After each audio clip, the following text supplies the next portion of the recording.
So hello everyone, my name is Dhruv Prajapati and this is the Dear Mathematics channel। तो जब भी आपने quadratic polynomial और quadratic equation पढ़े होंगे तभी आपने परफेक्ट स्क्वायर की मेथड से ज़रूर से सॉल्यूशन फाइंड किया होगा। तभी क्या होता है कि कोई भी इक्वेशन दिया है हमें तो उसमें दो टर्म्स ऐसे होते हैं जिस पर से हमें तीसरा टर्म ऐसा फाइंड करना होता है कि जिससे वो परफेक्ट स्क्वायर बने किसी कोई लीनियर पोलिनोमियल का। ठीक है, ऐसे ही ये पोलिनोमियल है क्वाड्रेटिक पोलिनोमियल, ये इस लीनियर पोलिनोमियल का परफेक्ट स्क्वायर है। ठीक है, उससे हमें आसानी होती है इसलिए हम बनाते हैं उसको। तभी क्या करते हैं कि दो टर्म्स दिए होंगे उस पर से तीसरा टर्म ऐसे फाइंड करते हैं कि जिससे वो परफेक्ट स्क्वायर बने। तभी आपने जरूर से इस तीनों में से एक फॉर्मूला यूज़ किया होगा। तो तभी तो हमने डायरेक्टली फॉर्मूला यूज़ कर लिया होगा, लेकिन वो कैसे आता है उसका प्रूफ तो देखा नहीं होगा शायद। तो आज की इस वीडियो में हम वही देखने वाले हैं कि ये तीनों फॉर्मूलाज जो है उसका प्रूफ कैसे आता है।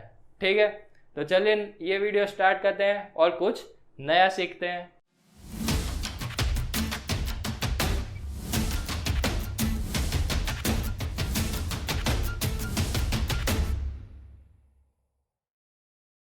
सो फर्स्ट ऑफ ऑल ये एग्जाम्पल में कैसे ये फॉर्मूलाज यूज होते हैं वो देख लेते हैं।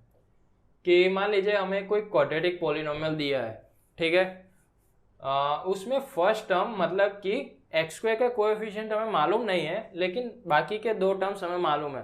तो उस पर से हमें ऐसा फर्स्ट टर्म फाइंड करना है जिसकी मदद से वो कोई एक लीनियर पॉलिनोमियल का वो परफेक्ट स्क्वायर बने। तो वो कैसे फाइंड करेंगे? तो उसके लिए ये डायरेक्ट फॉर्मूला है कि फर्स्ट टर्म मतलब कि फर्स्ट टर्म मीनिंग यहाँ पर क्या होता है कि एक्स स्क्वायर का coefficient, middle term means X का coefficient and last term means constant term. Okay, so first term find करने के लिए उसका फॉर्मूला है मिडल टर्म का whole square upon 4 into last term. Formula में आप बाकी की दो वैल्यूज रखिए और आपका आंसर मिल जाएगा। यहाँ पर 4 आ रहा है तो 4x square plus 12x plus 9 ये पोलिनोमियल हुआ जो इस लीनियर पोलिनोमियल का परफेक्ट स्क्वायर है। उसी तरीके से अगर आपको मिडल टर्म मालूम नहीं है तो ये फॉर्मूला यूज़ कीजिए और आपको आंसर मिल जाएगा। इसी तरीके से लास्ट टर्म का फॉर्मूला। ठीक है, तो अभी देखते हैं कि इसका प्रूफ कैसे है। ठीक है, आता कैसे है ये। सो आप देखिए कोई एक पोलिनोमियल है, ठीक है, क्वाड्रेटिक पोलिनोमियल, वो ax square plus bx plus c type की होगी। ठीक है, अगर वो कोई एक लीनियर पोलिनोमियल का क्या है परफेक्ट स्क्वायर है तो उसको हम कोई dx प्लस e का होल स्क्वायर लिख सकते हैं इसी तरीके से। ठीक है, ये क्वाड्रेटिक पोलिनोमियल इसका परफेक्ट स्क्वायर है तो उसको हम ऐसे लिख सकते हैं। तो वही लिखा है हमने, तो कुछ और नहीं करना है, सिर्फ इसको सॉल्व करना है। तो ये ax square plus bx plus c के इक्वल क्या मिलेगा हमें, इसका होल स्क्वायर मतलब कि D square X square plus 2 D E X plus E का स्क्वायर। ठीक है, यहाँ पर फॉर्मूला ही हमने यूज़ की है। a प्लस बी का होल स्क्वायर क्या होता है, A square plus 2ab plus B square. आगे और सॉल्व कीजिए। यहाँ पर से कोएफिशिएंट को आप मैच कीजिए कि एक्स स्क्वायर का कोएफिशिएंट क्या है, यहाँ पर a है, यहाँ पर डी स्क्वायर, तो a equals to D square लिख सकते हैं हम। यहाँ पर b और 2d दोनों सेम होंगे और c के इक्वल क्या होगा, ई स्क्वायर होगा। ठीक है, तो अभी हमें क्या करना है कि फर्स्ट टर्म मतलब कि ये पोलिनोमियल फर्स्ट टर्म क्या है, a है, तो फर्स्ट टर्म की फॉर्मूला लानी है। कैसे? ये first term a equals to D square है, ओके, उसको हम b और c मतलब कि मिडल टर्म और लास्ट टर्म के टर्म्स में हमें एक ही फॉर्मूला लानी है। मतलब कि एक ही फॉर्मूला में सिर्फ b और c ही आने चाहिए। तो a इक्वल्स टू तो डी स्क्वायर है, तो यहाँ पर d आपको दिख रहा है यहाँ पे से, तो इसमें से d इक्वल्स टू क्या होगा, b अपॉन 2e। ठीक है, और कुछ नहीं करना। अभी a equals to D square है, उसमें आप वैल्यू पुट कीजिए।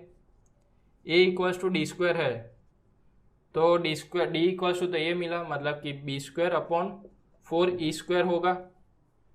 और ई स्क्वायर के इक्वल्स टू तो सी है, तो ये क्या मिला हमें, A equals to B square upon 4c।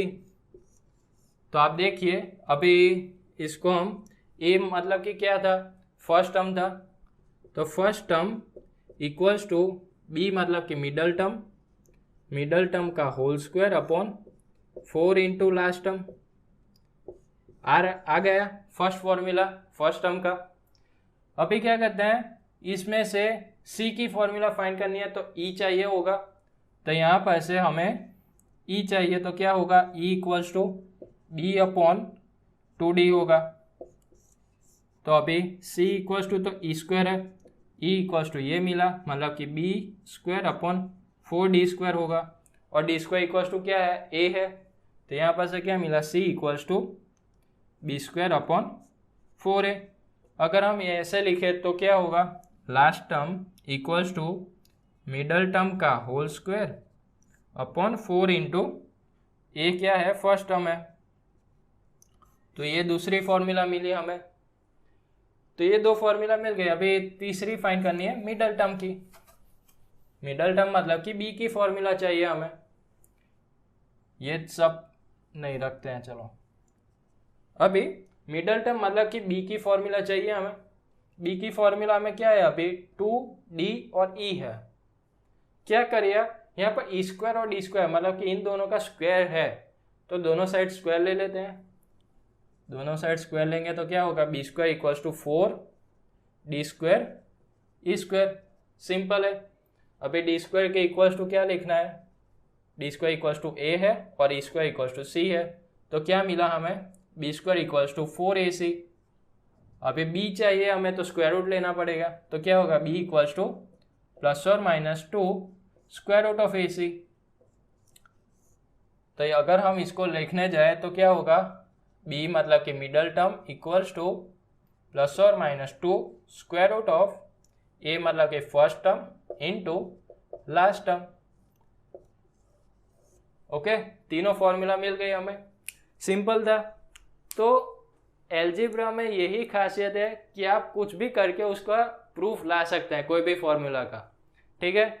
तो आप भी ऐसा ट्राई कीजिएगा कि कोई भी फॉर्मूला है, आपने पढ़ भी लिया, यूज़ भी कर लिया, लेकिन कैसे आया था उसको आप ट्राई कीजिए कि उसको हम फाइंड कर सके, उसका प्रूफ देख सके, उसको खुद के हिसाब से देख सके कि कैसे आया होगा, ठीक है। तो ऐसा सोचेंगे तो आपको मैथ्स और भी इंटरेस्टिंग लगेगा। ओके, सो आई होप कि आपको ये फॉर्मूला के प्रूफ में समझ आ गया होगा। आपके फ्रेंड्स के साथ शेयर कीजिएगा, जिसकी मदद से वो भी ऐसा कुछ नया सीख सके। ओके, सो यहाँ पर इस वीडियो को एंड करते हैं। अच्छा लगा हो तो जरूर से लाइक कर दीजिएगा।